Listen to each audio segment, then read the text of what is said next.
Sejam todos muito bem-vindos a mais um episódio aqui do nosso Preto Podcast, aqui no Espaço Cultural Punta Quintê. E como vocês já sabem, né, estamos aqui sempre trazendo uma personalidade, uma pessoa que, de uma certa forma, contribui para o nosso campo social, intelectual e que sabe fazer uma boa discussão sobre as questões ético-racial. E para hoje nós temos um convidado aqui muito ilustre da nossa cidade. Ele que é jovem, mas é um jovem de grande poder de conhecimento, onde vamos poder aqui esmiuçar um pouquinho dessa sua gramática, né, vocal, trazer para a gente, principalmente dando uma tintura negra para o nosso podcast. Não é isso, Deise? Apresenta aí para a gente quem E aí, é. galera do Punta Quinteia, com muito orgulho, com muita satisfação, finalmente conseguimos trazer essa pessoa maravilhosa que a gente conhece desde pequeno, né, Jorge? Bastante tempo, né? E agora já é, assim, um adulto, apesar dessa cara de menino, né, Michel? Seja muito bem-vindo. Conta pra gente o que você está fazendo, por que foi tão difícil a gente conseguir marcar com você desde setembro, né? Desde setembro do ano passado. Primeiro, boa noite, né, galera? Gente, estou muito feliz, estou muito chique hoje. Eu tô olhando aqui para eles e eu fico, caraca, passa um filme, né? Gostei muito dessa introdução, a gente fica, nossa, ilustre, isso e aquilo. Mas é gente como a gente. Sim. Né? A gente precisa falar dessas pessoas Isso. comuns do nosso cotidiano. Exato. Elas existem, né? Verdade. E a gente precisa falar. Foi difícil pra gente marcar. A vida tá muito ligada no 220, né? Acho que faz muito parte da nossa vida hoje em dia. E eu sou Michel, morador daqui de Queimados. Sou formado em Letras, Português e Literaturas pela Universidade Federal Fluminense. Mestre também pela UF. Uau, a gente piscou e ele já é mestre, que bacana. A gente é mestre na área de Literaturas Africanas de Língua Portuguesa.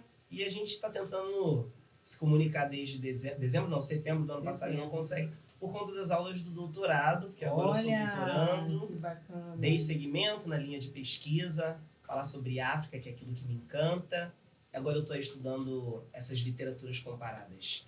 Que lindo, hein? Tá vendo? Um Então, que vocês veem, né? Queimados.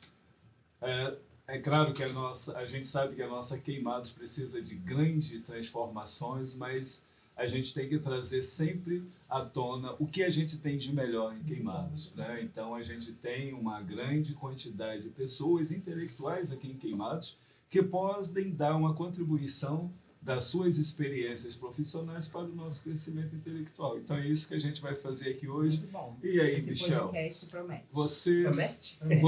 Você que é um jovem, né? Sim. Um jovem, menos de 30 anos é jovem, né? E já aí, falando em doutorado, o que você fala para uma grande massa de uma juventude que muitas das vezes muitos estão até com a sua idade e estão com um certo desânimo sobre a questão educacional, né? A gente sabe que dentro dessa esfera de evasão escolar, a maioria são negros. Sim. Né? O analfabetismo, a maioria são negros. Sim. Você, como professor, aí, qual é o incentivo? O que você fala? O que a gente pode fazer aí para mudar esse cenário? De que é possível. Antes de tudo, de que é possível. Mas antes de entender que é possível, a gente precisa entender que tudo isso existe. A gente precisa fazer com que essas pessoas elas realmente conheçam e tenham acesso a essas informações. Porque hoje, quando a gente fala de um jovem, você me chama de jovem? Jovem, porra. Um jovem de 27 anos que está aí no doutorado, é porque a gente precisa ter acesso a essas informações. A primeira coisa é essa. Que às vezes determinados jovens nessa idade nem sabem o que é isso. Verdade.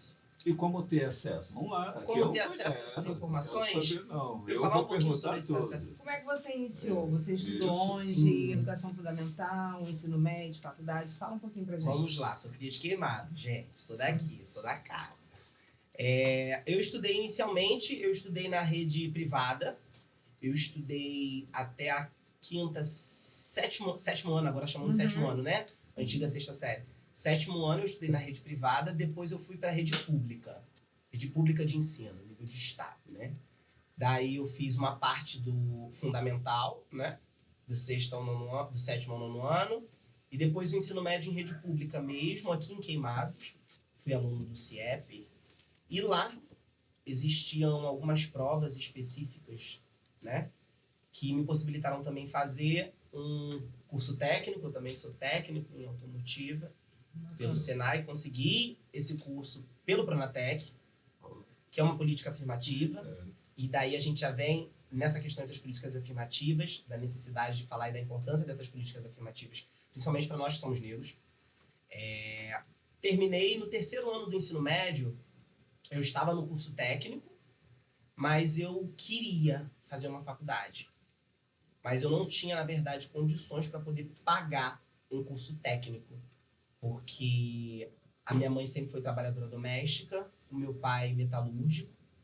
E naquele momento eu sabia que os meus pais não podiam e eu não ia pedir, gente. Porque R$100, R$200 fazem toda a diferença no final do mês. Então, nós tínhamos aqui em Queimados, era oferecido um pré-vestibular social, né? Ali no CIEP de formação normal, né? Uhum. A gente escrevia uma redação, passava por um processo seletivo e eu consegui. E eu ficava o sábado o dia inteiro lá. E eu sempre quis ser professor. A verdade é essa. Daí eu estudei, consegui passar. Aí passei para letras, na Universidade Federal Fluminense. Passei para letras português e francês, para a Universidade Federal de Pelotas. E também, por conta das políticas de ações afirmativas, eu consegui bolsa pelo ProUni para fonoaudiologia. É mesmo? Sempre gostei de letra, de palavra. E para pedagogia. Mas aí eu optei pelas letras e pelas literaturas, que é o que me encanta até hoje, até dentro da academia, dentro do meu objeto de pesquisa, que é aquilo que eu estudo. Fiz letras, terminei letras. Quando eu terminei letras, eu emendei. Como eu disse anteriormente, eu sou formado em português e literaturas, mas a gente precisa esmiuçar, né? É a literatura brasileira, portuguesa e as africanas, no plural. E eu achei que eu ia gostar muito da brasileira, realmente gosto, da portuguesa também, mas eu costumo dizer que foram as africanas que me escolheu, não foi eu quem as escolhi. Legal. E o encanto já começou no início da faculdade, numa visita docente de uma professora, professora Cláudia, uma professora da UERJ, teve uma visita docente e eu me encantei com aquelas histórias que ela trouxe. Eu já estava com as africanas, estudando, e eu questionei. Falei, mas por que fala-se muito sobre Moçambique, sobre Cabo Verde, sobre São Tomé e Príncipe, mas Angola, principalmente, mas não fala muito sobre Guiné-Bissau? Aí ela falou pra mim, tá aí pra você fazer isso. Bacana. Eu nunca vou esquecer disso. Eu já tive a oportunidade de falar pra ela, quando eu a encontrei no mestrado, que estávamos numa mesa que ela estava avaliando o meu trabalho. Bacana. E eu falei, eu tô aqui por conta de você me influenciou. Legal. Ela lembrou, se emocionou, enfim. Daí eu dei o segmento na UF mesmo, prestei o processo seletivo, que existe processo seletivo na UF, para mestrado, para doutorado, não só na área de letras, mas em diversas áreas, cursos muito bons, destaco aqui o curso de História, que é o curso nota máxima, pelo MEC, né? Nota 7, pela CAPES, perdão, que é referência, muitos cursos, e que esses cursos existem, que essas vagas elas existem, que essas políticas afirmativas existem, e que a gente precisa ocupar esses espaços. Antes da gente perguntar, você vem falando bastante sobre essas políticas afirmativas. E aí, como é que você vê? Porque tem um certo número de pessoas que hoje, até por causa da polarização política que vem Sim. nesses últimos anos de governos, né? Uhum. Sem aqui citar nome, mas a gente vê tem uma certa ressalva em alguns setores da sociedade Perfeito. quando se fala sobre as políticas de ações afirmativas. E aí, você citou ProUni, Pronatec... Sim, eu vejo essas políticas afirmativas como algo positivo, obviamente. Sempre vou ver como algo positivo, porque dá oportunidade a determinados grupos, e aqui eu chamo a atenção para negros, para indígenas, que anteriormente não tinham essas oportunidades. Eu gosto muito da fala do MV Bill, que ele diz o seguinte: se eu não me engano foi no programa Altas Horas, que ele diz que as cotas, né, as políticas afirmativas, talvez elas não tenham sido organizadas da melhor forma. Mas se elas existem, e se elas estão dando oportunidade a esses povos que anteriormente não tinham acesso, eu vou ser a favor delas. Porque a gente precisa entender que para as pessoas competirem, elas precisam estar em um nível de igualdade. E a gente sabe, quando a gente trabalha com o sistema educacional brasileiro, trabalhando com instituições públicas e privadas, isso é um problema, né? A gente precisa entender que há um desnível. E é uma questão também cultural. Por exemplo, isso eu estou ressaltando, estou parafraseando o que ele disse, não com todas as palavras, né? Por exemplo, para um garoto preto que mora na favela, eu posso ter muita certeza que a mãe dele vai ficar muito mais feliz que ele chegue com o dinheirinho que ele ganha na feira do que com um boletim com nota azul. Por quê? Porque não é da realidade dela ver alguém conquistar alguma coisa pelo estudo, pelo conhecimento. Então, com relação às políticas afirmativas, existe sim questões que precisam ser trabalhadas, que precisam ser estudadas em diversas esferas de governo, mas eu sou a favor. Eu sou a favor delas, sim. Porque hoje, dentro do âmbito acadêmico, a gente vê, de alguma forma, uma diferença. E a gente vê a presença dessas pessoas eu me incluo, pretos e indígenas, ocupando esses lugares que antes não se ocupavam. Mas as pessoas, elas lidam com você como você sendo preto, marrom, negro. Né? A gente entra numa questão étnico-racial que não está só dentro da instituição, é algo do nosso país, é algo intrínseco, né? A gente estava falando com relação a eu me reconhecer enquanto negro. Eu sempre me reconheci enquanto negro, como preto, mas as pessoas, elas tentam sempre, não sei se é romantizar ou minimizar. Talvez eles vejam a palavra preto com uma carga muito negativa, né? Historicamente, isso foi imposto pra gente. Você é preto? Não, você não é preto, você é marronzinho, você é café com leite. Você não é negro, não. Escurinho. Não pode falar isso, não, preto. Que isso, gente? Não sou preto. É dessa forma. E é interessante para a gente que trabalha e milita na causa racial quando a gente consegue deparar, né, com um jovem com esse potencial todo que tem, com não só com esclarecimento ético-racional, como sentimento de graça, né? Porque tem muitos dos nossos negros, principalmente, vou falar assim, sem criticá-los, né? Mas os nossos jogadores de futebol são ricos. Sim. Eles crescem sobre o seu potencial, né? Que eles têm, os dons, né? Ou alguns cantores, né? Mas eles não têm um retorno.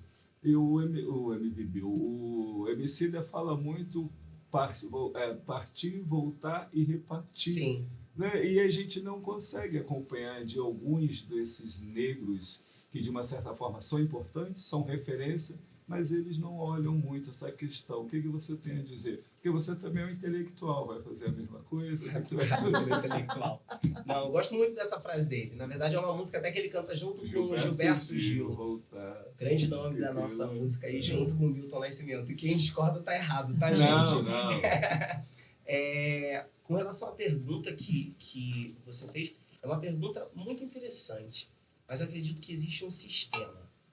Eu, enquanto pesquisador das literaturas africanas, a gente fala muito sobre esse pós-colonial, essa pós-colônia. A gente entende esse pós sempre num nível temporal. A gente acha que esse pós se refere apenas a uma questão temporal, quando na verdade não é um desdobramento teórico. Ou seja, os resquícios desta colonização que ainda permanecem nas nossas estruturas de poder ainda hoje. Então, inconscientemente, muitos desses vão acabar reproduzindo aquilo que já vem de um sistema. E é muito difícil a gente sair de dentro desse sistema. Tem uma psicóloga, eu não vou lembrar o nome dela, ou psiquiatra, não recordo.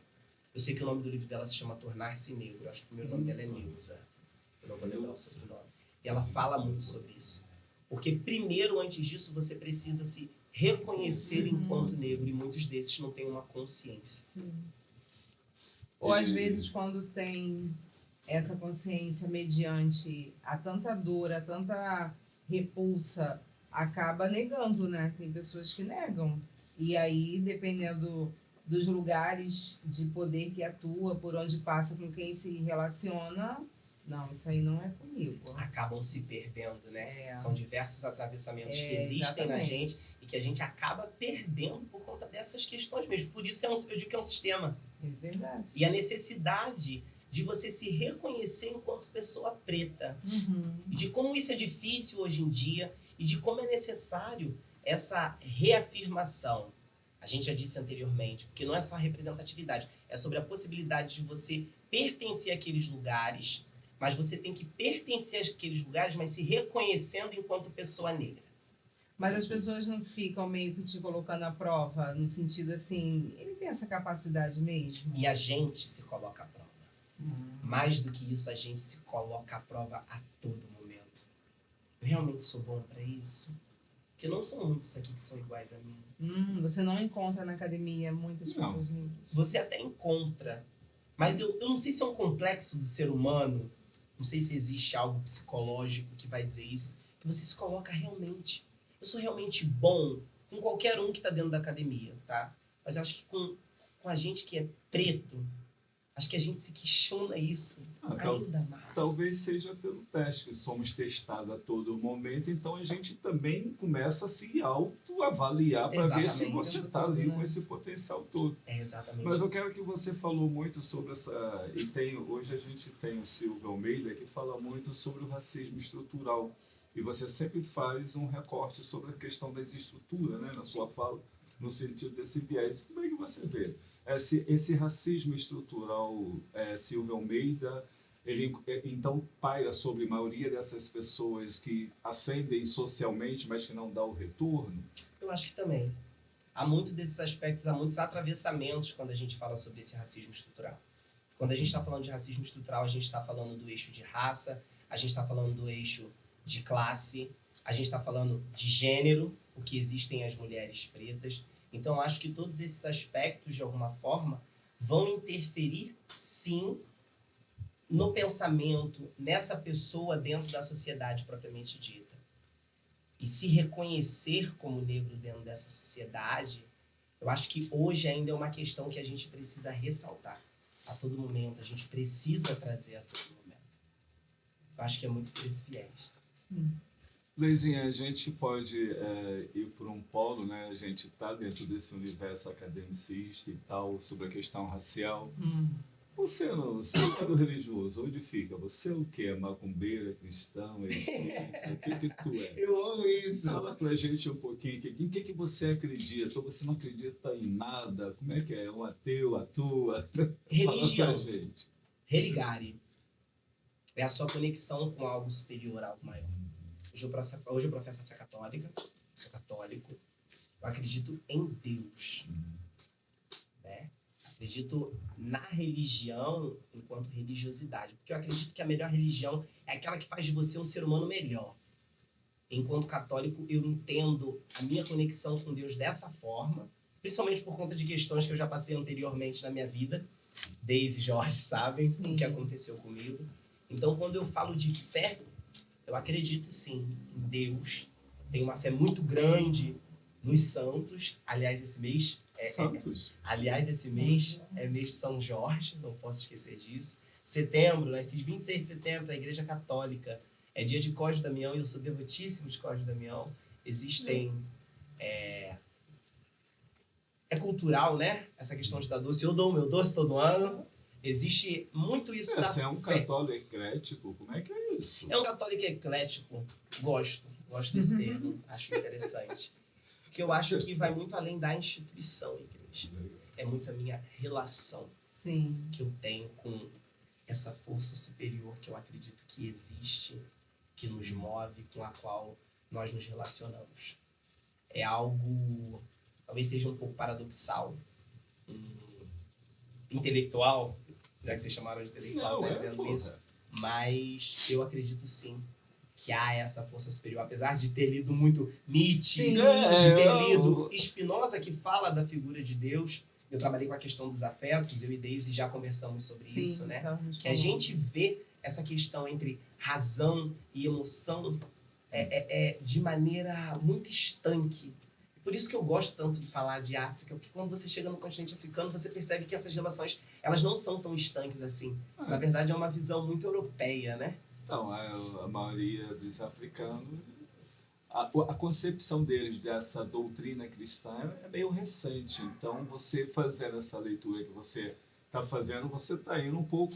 É uma literatura que vai chegar até alguns deuses mais africanos. E como é que isso não faz um conflito com a sua fé católica? Sim, não? às vezes, não sei, talvez, se vai fazer um conflito com a minha fé católica, naquilo que eu acredito que realmente existe. Eu fui criado dentro do catolicismo, isso se diz muito a partir da base que eu tenho. Eu sou católico. E eu acredito, sim, num Deus onipotente, onipresente, mas eu acredito que existem diversas visões dessa força, desse Deus, de diversas formas. Oxalá, Olorum, Sim. Yahvé, Javé... Exatamente. Pode existir, sim. Existe, sim. Cada um vê de formas diferentes, né? E é possível um diálogo, é possível um respeito. Principalmente um respeito.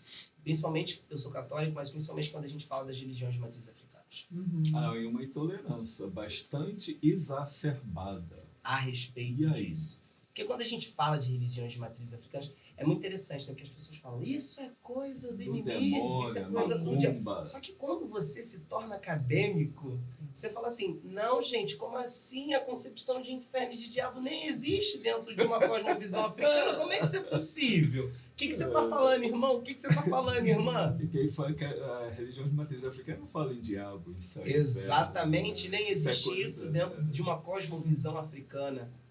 Até porque as concepções de religiosidade de matriz africana são muitas, né? Pelo pouco que eu conheço, existem diversas perspectivas. Hoje nós vivemos um conservadorismo muito grande, até por causa desse acirramento político. Sim, hoje a gente vê um movimento de algumas religiões, mesmo católicos, né? A gente tem uma parte dela que é bastante conservadora, que fala muito sobre uma moral e bom costume, para nos levar um pouquinho para os Concílios de Trento de volta. Nós temos um movimento neopentecostal, pentecostais que ficam o tempo todo tentando dar um controle sobre uma... E você, jovem, como é que você está lidando com essa perspectiva de vida? Porque na medida que você aumenta o seu potencial de leitura, o seu potencial intelectual, dá a sensação que os intelectuais eles vão se afastando das religiosidades. Sim.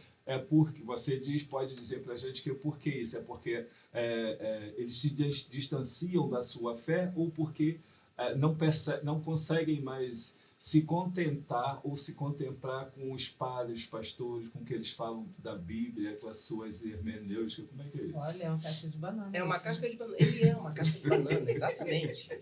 São perguntas complexas que às vezes ele chega no final e fala assim, calma aí, João, acho que você perguntou no início. Mas vamos partir Parece até concurso, né? Prova de concurso. É bom, cara, não é isso. Eu quero de frente com o Jorge, né? Sim, ele gosta. Então, com relação à primeira questão que você trouxe, eu acho que, enquanto cristão, né? Se eu estou falando enquanto cristão, que é em Cristo, não estou dizendo a respeito de catolicismo, protestantismo. Acho que existem pessoas que fazem sim o mau uso da fé para interesses próprios. Eu acho que há muito desse mau uso da fé. Com relação a esse ambiente acadêmico, eu e Daisy já havíamos conversado sobre isso, eu acho que existe uma carga de leitura muito grande a respeito de todas essas questões, do que é Deus, do que é religião. Eu acho que dentro desse ambiente as pessoas se tornam muito descrentes por conta disso, principalmente se você não vem de uma base. Que Se falávamos. você não tem uma base, nós estávamos falando muito sobre isso. Se você não vem de uma base, você coloca em questão aquilo todo momento, que é o objetivo da filosofia, colocar em questão para você encontrar respostas, né? Mas, no meu caso, aí eu trago a minha experiência, eu tive atravessamentos pessoais que vão estar envolvidos com essa relação familiar, com a relação que eu já tinha com a minha religião, que vão muito além, que não me faz acreditar que não exista algo superior. E isso é muito profundo, né? É de uma essência, porque às vezes, quando a pessoa lê muita teoria, acaba achando assim, eu não preciso de Deus, eu sou Deus. Eu faço o meu dinheiro, eu faço o meu tempo. E em algum momento da vida, às vezes, não é bem por aí. Você acaba acontecendo coisas que você fala assim, não, peraí, por mais que dê aquela dúvida, mas tem algo superior. Independente de se falar em instituição religiosa. Isso, É perfeito. o religare. É o que vai exatamente além. esse religare. É a gente voltar para o sentido etimológico mesmo da palavra. Mas, Religare é a forma como eu me conecto com aquilo que eu acredito, né? Acho que vai muito por dentro desse viés. Sim. eu também acredito, só que... Você gosta de botar fogo na situação. Não é questão de Botafogo. A gente gosta de uma leitura, né? E a teologia me atrai um pouco. Só que, ao mesmo tempo que ela me atrai e me provoca um aprofundamento, eu não me distancio de Cristo, mas eu me distancio das hermenêuticas que o mundo de hoje traz. Então, aí eu começo a perceber que muitos dos autores, né, que a gente tem e que aparentemente eles nos afastam da religião, mas para mim, no meu caso, não. Eles me atraem. E até porque eu acho que eles não vão na contramão da religião. Eles vão na contramão do religioso. Exatamente. Porque se a gente for pegar o que a maioria, até Marx mesmo, Sim. a religião naquele momento era o ópio do povo. Exatamente. E hoje é o ópio do povo. Perfeito. A gente pode pegar a mesma coisa, depois de mais de 200 anos, mas a gente pode usar o contexto. Né? E se a gente pegar, botar aqui centralizar aqui a vida de Cristo nos 4 evangélicos e até Atos dos Apóstolos, a gente vai ver que a maioria das religiões de hoje não tem nada a ver com Cristo. É exatamente isso. Mas aí eu tô vendo a religião como instituição, como forma de poder. E o uso dessa fé, dessa palavra, daquilo que a gente crê, sendo utilizada para interesses pessoais e para objetivos próprios. Estão para além daquilo que pode ser visto. Hoje, por exemplo, eu saí e eu estava com um amigo e eu até falei assim, eu preciso ir para casa, hoje eu tô muito caro, você não tem noção de como é que eu tô hoje. Alan, eu tô aqui, tá? Legal, um abraço, Alan. O Alan, ele é um bandista, né? Ele faz estudos sobre isso. E hoje a gente tá falando sobre a figura de Jesus. Ele faz estudos dentro da religião dele e o mesmo Jesus que eu creio, para ele, é o maior médium que existiu. Então, o que me interessa é isso. Por isso que eu digo, é o uso que fazem daquilo. É o uso de como as instituições fazem dessa figura daquilo que a gente crê. Né? E quando você que tem uma leitura mais aprofundada sobre a literatura africana, você vai ver que o Jesus Cristo que a gente tem hoje é totalmente europeu. Né? Cristo era. Sim. Então, aí quando a gente começa a discutir as questões raciais, a gente vai vendo que a maioria das concepções eurocentristas nos maltrata e depois ainda vem, não, vocês têm que aceitar porque é isso e não é. E coloca que você tem que pôr isso goela abaixo, né? Quando na verdade você não tem que colocar nada disso goela abaixo. Então, e como impedem a gente de enxergar isso, né? Os meus estudos são para literatura ficção, né? Enquanto ficção. Mas para poder construir toda uma dissertação e agora uma tese, e eu, principalmente por conta do meu objeto de pesquisa, eu trabalho com literatura histórica e política. Eu entendo que aquela ficção, aquela história contada por aqueles autores, tem muito a ver com a realidade deles. E isso você vai perceber somente na literatura que a gente vê hoje em dia, né? E não tem essa visão de Jesus. Essa visão realmente é uma visão eurocêntrica. O que a gente tem lá é uma concepção totalmente de vida, totalmente diferente de vida. Né? A gente precisa virar uma chavezinha. Eu falo, quando a gente fala de África, a gente precisa virar essa chavezinha ocidental, né? Porque a gente, enquanto brasileiros influenciados pelo Ocidente, a gente costuma ver a vida sempre de uma maneira muito linear. Início, meio e fim. Aí quando você traz Emicida, viver é partir, voltar e repartir, eu entro dentro de uma cosmovisão africana. Ela é circular. você divide entre o mundo físico e o mundo metafísico, que é aquilo que a gente chama de morte, só que morte para eles é uma outra forma de vida, e para determinados povos, né? Porque quando a gente fala de África, a gente costuma falar de África no singular. Eu gosto sempre de chamar atenção para isso, que na verdade não é África no singular. A gente tem que falar de Áfricas no plural. São diversos povos que existem ali, com diversas visões sobre aquilo que eles interpretam da vida, com diferentes costumes. Então a gente precisa falar disso. Então, nessa circularidade, a gente tem um mundo físico e um mundo metafísico, né? Esse metafísico é formado por uma ancestralidade, por crianças que estão para nascer. Esse mundo físico é formado por idosos, adultos e crianças. E como a gente, enquanto ocidental, às vezes, a gente desvaloriza tanto o que essa criança tem a dizer e o que esse idoso tem a dizer, quando em África é diferente. Na verdade, esses são os dois pontos em que a própria literatura vai utilizar como referência para poder construir as histórias, né? Como é que os idosos e as crianças são tão importantes? Porque são realmente eles quem fazem essa ligação entre o mundo físico e o mundo metafísico, com essas crianças a nascer e com essa ancestralidade.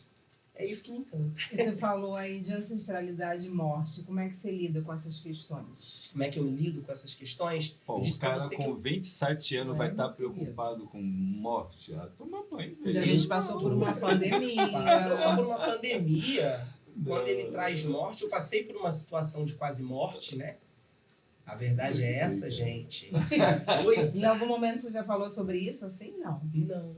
Se você também Engraçado não tá quiser dizendo falar, isso. fique à Não, vontade. Não tem problema Tu nenhum, não. você quase morreu? Eu quase morri.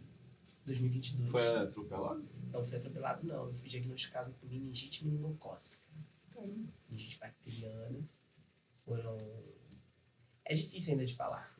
Porque é muita coisa. Foi um susto que nós levamos, Foi um né? susto, Daisy. Muito grande. Porque Muito foram grande. 7 dias em coma, 11 de CTI, se eu não me engano, e depois mais 7 de enfermaria. Foi uma loucura. Foi muito do nada. E não ficou com nenhuma lesão, nenhuma sequela. Menino, né? eu sou ligado Isso é um 120. milagre, gente. Agora, a sua fé aumentou aí, então. A minha fé aumentou demais. Eu já era uma pessoa de muita fé. E não acreditar que há algo maior Não é? que faz essa ligação, esse religar. Não pra tem mim como, não né? não Porque é. é importante a gente dizer que o nosso conhecimento com o Michel, através da igreja, nós fomos catequistas juntos. Fomos. Né? Com a juventude, catequista de Crisma, ele bem novinho, mas assim, já era uma potência mega inteligente. Temos que trazer Gal aqui, temos que trazer o Léo, o Mário já esteve aqui, a Gil já esteve aqui. Então, Nossa, assim, muitas pessoas. uma galera muito boa. E aí, quando eu recebo uma mensagem assim, você tá sabendo do Michel? E tinha muito tempo que eu não via Michel. E aí, quando fala um negócio desse, gente, espera aí. E aí, aquela corrente de oração, e com certeza todo mundo emanando boas energias. E aí, Papai do Céu falou assim: não, esse menino precisa voltar porque ele tem muito que contribuir ainda, muita coisa. E essas energias Muita coisa. de diferentes pessoas que veem Deus de diferentes concepções. Sim, isso é importante. Enquanto católico, eu preciso dizer isso. Sim. Quando a gente diz corrente, É corrente. Todas as disso, formas, de todas as formas, de umbandistas, de candomblecistas, de diversas pessoas que dentro da sua fé chegaram para mim depois e falou assim: eu sei que você é católico, mas eu pedi tanto Muito por bacana você. isso, né? Eu tenho esse meu amigo que é um bandista, ele brinca muito. Ele fala assim: rapaz, foi muito tambor que eu bati, rapaz, você não tem noção. Eu amei, axé, meu filho, deu certo. Muito legal isso, né? Porque a Paulina Chiziane, que é o livro até que eu trouxe pra cá, né? Pra vocês aqui, que é o Niket, História de Poligamia, ela fala mais ou menos isso. Ela é uma recente ganhadora do Prêmio Camões, Prêmio de Literatura de Língua Portuguesa. E ela fala que Deus, ele não é instituição de ninguém. De ninguém. Cada um pode vê-lo da maneira como quer. Que a religião, acho que ela é isso. A religião certa, qual é? É aquela que se torna um ser humano melhor. Isso aí. Ele não é algo, produto individual de ninguém. Diferentes pessoas podem enxergá-lo de diversas formas. Se estiver transformando você em um indivíduo melhor, é o que vale. Muito forte isso, né? É muito forte. E a partir daí de todo esse processo, Minha estudando, fé, e como é que é a questão de vida, momento de lazer, de curtir? E, gente, eu me divido. Vocês vão me ver aí no bar perdido. Amo uma cervejinha. Vocês vão me ver perdido na Samba Lapa. bastante. O quê? Vi você lá no Pedra de Teresa. Mas não pode. No pé de Vi Teresa? você lá, Você você não me me viu. viu? Vi você lá, Que uma isso, chuva. Deise, que você não falou? E tava Nós eu estávamos lá. mais longe, você estava sambando. Não, e na hora da chuva eu ainda fui lá pra aquela enfermaria, segurei naquele todo e ainda fui. Aí foi que o barraco desabou. Desaba não, meu Deus. Permanece. Fiquei lá firme e forte. E ainda vi que eu já era Legal, né? não. Muito legal isso, né? Foi. Semana passada não, já tem um tempo, tava perdido também lá na Lapa. Fui ver, gente, nossa ministra da Legal. Cultura, Margarete Menezes, estava eu lá pulando. Tirei foto com Margarete Deise. Você Maravilha, acredita né? nisso? Coisa boa. Porque eu acho que existe muito isso e a gente precisa entender. Há uma visão ainda, acho muito deturpada desse intelectual, né? Porque as pessoas acham que esse intelectual, ele não trabalha ou ele não se diverte, né? Sim, Na só verdade, a gente estuda. se diverte. Sim, mas é até Legal. bom essa intelectualidade Viva. negra, né? Viva e porque leva para a academia um olhar Sim. festivo. Totalmente. Porque Pessoa a gente- palpável, né? Que é importante. Isso, eu existo. Eu vou pro Então, samba. pô, Beleza, mas isso não diminui o fato de que eu tô chegando aqui na faculdade e eu vou falar com você. Eu tô dentro do meu samba, ou então tô dentro do meu baile funk, se for o caso, tô dentro do meu pagode, tô dançando meu forró. sim. Mas isso não me diminui de forma alguma, no sentido de que eu sou intelectual, Tem que só ouvir você vai me música. respeitar Clássica, como a gente precisa teatro. dizer de fato aquilo que a gente é. Eu sou intelectual, negro, brasileiro. Você vai me ver no samba, você vai me ver tomando minha cerveja. Você vai me ver dançando axé, Muito legal. music. Você vai me encontrar. E não estranhe, tá? Isso, de forma alguma, vai diminuir a minha competência. Porque eu vou estar aqui, dentro da academia, discutindo com você sobre aquilo que eu vim fazer. Morador da Baixada Fluminense. Que é importante a gente dizer que a gente pode, Que gente. tem- Preto Você, pode. né? em todo lugar Muito que você bacana. faz, você vai nos seus lugares de fala, você tem dificuldade de falar de onde mora, da sua origem? Não. As pessoas às vezes nem conhecem, né? Você tá no Rio de Janeiro. De onde é que você é? Eu sou de Queimado. Onde é que fica isso?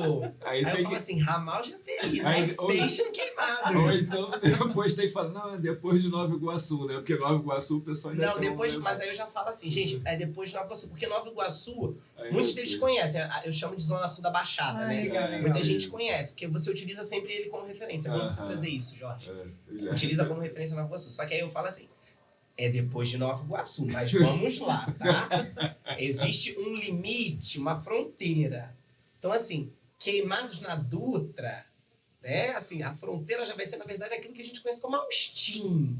Então, assim, se você vir de trem, você não acha que é perto, assim, depois de Nova Iguaçu vai ser Queimados. Não. Tem Vai mais vir Comendador, duas de Comendador pra estações. chegar ao Austin vai demorar Verdade, depois. É verdade. Queimados. Legal, legal. É, exatamente. Legal. Mas a gente precisa dizer de onde a gente vem.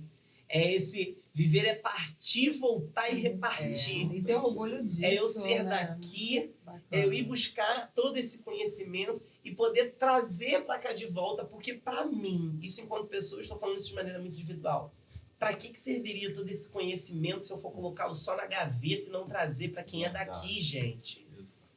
E falando assim, de trazer pra gente que é daqui, o Kunta Kinte tem uma pegada social. Sim. Dentro de tudo isso que você construiu, das suas origens, você realiza alguma coisa de forma social? Você estava falando de um projeto aí de ter alunos. Ah, sim, eu dou aulas particulares, né? Quando a gente, como professor, né? Eu tenho muito conteúdo. E eu dou aulas particulares para determinadas pessoas. Mas sempre que precisam, eu me disponibilizo para isso. Determinadas pessoas, com jovens que a gente se deparou na igreja, também já me procuraram. Legal. Você tem algum material? Eu tenho. No que eu puder te ajudar, eu vou te ajudar. Porque eu sou professor de português. Vamos pensar no Exame Nacional do Ensino Médio. A gente sabe que a nota de redação ela conta muito. E às vezes esse jovem que está aqui, talvez hoje ele não tenha acesso a um pré-vestibular social que eu tive. Então, por que eu não vou poder, gente? Bom. Meu conhecimento ele tá aqui para isso. E sempre quando eu posso, se me chamam para alguma outra coisa específica, Deise, algum outro eu acho projeto, que ele está se estou colocando à disposição do disposição Conta do Quem Conta, Tem. E a legal gente aqui isso, não hein? tem dificuldade de pedir. pedir. Sério, gente, pode me gente não chamar, tem. eu gosto. Legal, A isso, gente importante. não a gente tem conversa, dificuldade de sim. Faremos pedir, nossa, não. óbvio, sem problema nenhum. Sim, sem isso problema é muito nenhum. importante. Eu acho isso, não só importante, mas eu acho isso necessário. Eu acho que isso precisa ser feito por nós. A gente precisa devolver isso para a sociedade, gente. Qual é o objetivo de daqui a algum tempo eu ser doutor? Porque para mim isso é um título, é uma pompa. Que antes disso eu sou professor. Eu ser um professor doutor, um professor mestre, como eu sou hoje, mas eu não devolver isso para a sociedade. Qual seria o objetivo para mim? Não tem objetivo. Deu maior orgulho para sua mãe e seu pai, né? Sua mãe deve falar, xingar, que você falou que ela xinga, né? Minha mãe, Deve falar, aquilo ali é deu um muito barato, certo, gente. né? Ela olhou assim pra minha cara hoje, ela falou assim, você vai pra onde? Eu tava falando no podcast. Aí ela, que é isso? Eu falei, ai mãe, daqui a pouco eu te explico. Daqui a pouco eu te explico. Ainda brinquei com ela e falei isso. A minha mãe, ela é muito fechada, assim. Sempre, meu pai, não. Meu pai, ele fala com orgulho e eu vejo que meu pai tem muito orgulho. E eu acho que pra mim, uma das maiores felicidades enquanto um menino preto, que tem essa consciência de raça, que tem essa consciência de classe, é saber que os meus pais têm orgulho de mim. Muito legal. Acho que isso eu carrego pra mim. E de alguma forma tentar devolver pra eles isso. A minha mãe talvez seja muito fechada, mas isso deve muito à criação dela, né? Talvez eu não ouvia um eu te amo com muita frequência, mas o eu te amo da minha mãe vinha em forma de um iogurte que tinha na geladeira, de uma roupinha nova que eu podia usar, de um tênisinho que eu tinha, porque a minha mãe não tinha tempo para isso. Trabalhava muito. A minha mãe sempre foi trabalhadora doméstica. Hoje ela não trabalha do lar, né? Se é assim que eu posso dizer. Porque ela tem questões de saúde, né? Específicas. Que minha mãe também já trabalhou muito, né? Uhum. E é meu amor, é minha paixão. A minha dissertação, aliás, eu dediquei para ela. Que legal. A minha dedicatória foi ela. Porque às vezes a gente procura tanta referência, né? Em tantos lugares, mas eu acho que a minha maior referência eu tenho dentro de casa. É aquela mulher que eu não via sair, às vezes eu não via chegar, porque é longe, né? Vi o sol nascer dentro de um vagão lotado, né? Eu costumo dizer, e eu disse isso, né? Eu dediquei a heroína do meu conto, Márcia. A gente precisa dizer quem é. A heroína do meu conto quem é, eu vou Márcia. levar isso pra vida A agora. gente precisa dizer quem é e o que as pessoas são de fato. Você falou em vários pontos turísticos no Rio de Janeiro. Queimados, você não puxa Queimados, não? Por que você Cara, rapaz, é uma boa questão que a gente pode trazer. Um incentivo para esse turismo aqui, para essa cidade, não é, cara? Eu acho que a gente tem muito pouca coisa ainda. Não conheço muito. E aí entra uma outra questão, porque eu também não fico tanto em Queimados por questões da vida, de trabalho, né? Não fico tanto. E às vezes a gente se esquece de se perguntar isso. É algo muito interessante. Pontos turísticos, o que pode ser feito pela cidade para a gente tratar isso, já que não falam tanto, né? É um questionamento interessante que você trouxe. Já que não falam tanto sobre essa cidade, o que essa cidade tem como história? O que a gente pode conhecer daqui? Eu sei, eu não vou mentir, eu sei que aquela capela que a gente tem ali fora do Nossa Senhora da Conceição tem história, gente. Porque na escola eu fiz um trabalhinho que tinha uma história envolvendo aquilo. Mas realmente, não temos muita história sobre o município. Temos diversas versões, por que a cidade se chama Queimados, isso eu sei. Mas de pontos turísticos... Mas quando você está em Queimados, o que você culturais. curte? Onde você consegue ir quando você está em Queimados? Quando eu estou em Queimados, eu tenho muitas amizades ainda em Queimados, né? Bárbara, curto muito com Bárbara, Yasmin, são pessoas com quem eu curto em Queimados, então eu vou muito em lugares pra gente poder comer, eu gosto muito de comer. Então eu tô sempre comendo em determinados lugares específicos. Mas cultural, passeio cultural, eu não faço em Queimados, gente. Eu não faço em Queimados passeio cultural. Mas às vezes assim, ouve uma boa música, um samba, tem algum lugar? Ouço, gente, tem sim, gente. Bar da Dona Cotinha. Eu tô perdido aí. Quem me acompanha nas redes sociais vai me ver naquele bar. que assim, o professor vive também, né, gente? Vai ter aquela roda de samba com Walter Júnior. Walter Júnior, você tá me ouvindo, meu amigo? Neném, Fatinha, vocês estão me ouvindo? Eu sei que eu me acabo, gente. Faz parte do processo. É isso, negada. É bom, né? É isso aí. Legal, né? Muito bom. Gente, olha, eu falei que esse podcast Eu prometia acredito que isso, a gente, né, teria muito mais Muita tempo o coisa, podcast, mas... Já foi, gente. Já Gente, foi. Já Gostoso, foi. gente. Bom demais, Muito né? bom. Muito bom Muito mesmo. bom. A gente prazer. tem que exercitar isso mais vezes. Sempre. Sim, Com também. certeza. Com Fazer essa certeza. troca de Sim. informação. E muito importante, tá? O trabalho de vocês falando em cultura. Principalmente aqui na cidade. Então a gente precisa dizer. É, isso aí, Eu vou não levar falei pra isso? vida. O que a gente precisa? A gente precisa falar. A gente foi Sim. silenciado durante muito tempo, Sim. né? Eu gosto muito, eu tenho uma prima, Gleice, e a filha dela me chama de tio, sabe? E às vezes, é muito interessante, às vezes as pessoas falam assim, nossa, principalmente quando você é uma menina negra, né? Acho que vocês vão entender o que eu tô dizendo. Às vezes falam assim, nossa, mas ela tá crescidinha, ela tá falando tanta coisa. E eu gosto que minha prima, ela fala assim, mas ela vai falar. Sim. Eu vou deixar minha filha falar, Sim. porque durante muito tempo ela foi silenciada. Ela vai falar. Depois a gente conversa em casa. Ela sabe como é que é, mas ela vai falar. A gente foi muito silenciado, gente. A gente precisa falar. E eu acho que é isso. Vocês trazerem esse ambiente de retorno, sabe? De valorização e de representatividade é muito importante pra gente. Enquanto queimadenses mesmo. O ambiente que vocês trazem aqui, que eu vi ali na frente, uma biblioteca, você tem atendimento psicológico, Psicopedagógico. psicopedagógico. Reforço escolar. Isso é muito importante.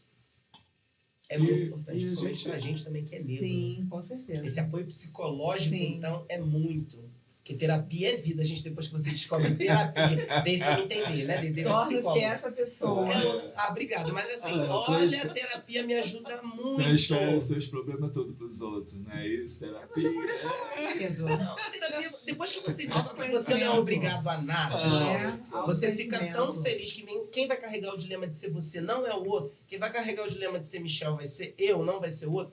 As coisas se tornam muito mais Mais práticas. Não vou simples. dizer que é difícil, porque às vezes a gente fala, a gente quer muita coisa e não consegue. Mas para isso existe terapia. Sim, bom, E eu bom. falo, gente, é igual agora. Você falou, achei que você já tá acabando. Eu, mas já, gente. Quando eu não saio chorando de lá, mas faz parte, gente. Faz, Porque nós somos faz. um turbilhão de Sim. emoções. E precisamos, né? Realmente falar. Saúde mental é muito importante. Precisamos Ter falar cuidado. sobre saúde mental e principalmente sobre saúde mental da Pessoa população negra. negra, sim. Mas isso vai ter que ficar Para para um um outro próximo momento. podcast. Muito bom. É bom saber que você gostou e o convite, não vai, como você demorou a vir, então você vai voltar rápido aqui. É, mas ele Eu brigou gosto as dessas coisas. pessoas. Eu gosto dessas coisas. Podcast é um pouquinho, né? A Com gente certeza. faz essas Muito bom, provocações. E o Com certeza. potencial que você tem só faz um somatório muito do que a gente já faz. E você, pra gente, é uma voz que ecoa das Da nossas juventude, angústias isso é importante. enquanto movimento negro. Então você Obrigado, faz gente. tudo Muito isso. bacana Então mesmo. vamos, né? As nossas. Vamos assim, para as despedidas considerações finais, finais. porque foi lindo, além do que eu poderia imaginar. Eu imaginava que seria bom, porque eu conheço você, eu sei da sua essência um pouquinho, porque ninguém sabe de ninguém totalmente, Com né? certeza. Mas, assim, entender quem você é, depois de tudo que você passou, do que a gente passou também. Junto, né? Exatamente, não estávamos perto, mas essa ligação. Então, assim, muito obrigada, saúde. Sempre. E que a gente se encontre aí bastante, né? Quem sabe na academia já deu, assim, uma motivação, né? Deu um estímulo, assim, né? Porque é um negócio que dá medo, né? Quando fala assim, né? Porque você escrever o que você pensa, você se coloca ali, né? Então tem que ter muita coragem para isso. Tem, gente. Né? Se colocar diante da crítica, né? Exatamente. E assim, tudo de bom. Ah, Muito obrigada pelo seu delícia. sim. Obrigado. Abraço no seu pai, na sua mãe. Seu pai a gente conhece da igreja Eu que a gente conheço. via bastante. Conhece, Conheço terrível, bastante. gente. Todo muito bom. gente boa, né? Imagino. Muito orgulho mesmo de você. E a gente também tem muito orgulho de você. Obrigado. Até uma gente. próxima vez. Eu também. Até. Até.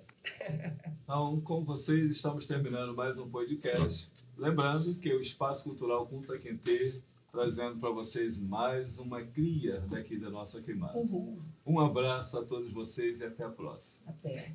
Abração, gente. É isso aí, galera.